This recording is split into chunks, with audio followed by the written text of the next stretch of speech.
just continue your same routine. So if you're gonna splurge in the weekend, or you're going to a wedding, or you're gonna go to a barbecue this weekend for Labor Day, make sure you start the day off with water.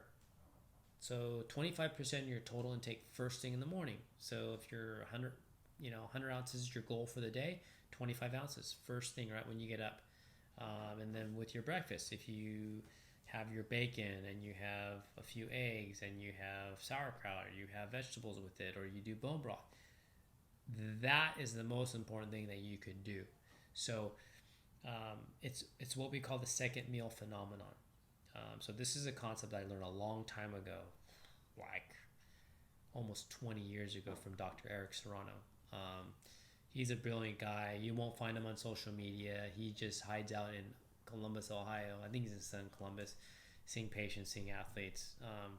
Funny guy. But anyways, he talked about this research and the second meal phenomenon. What that is that whatever you choose to eat for breakfast, that is going to dictate your blood sugar in the afternoon. So what that means is, with this research, when they give these particular subjects a high protein breakfast versus a high carbohydrate breakfast, what they showed is that the higher protein breakfast and basically a more stabilizing of your blood sugar, the glucose control after lunch, so 4 to 5 hours later, was much better. There wasn't as much glucose response.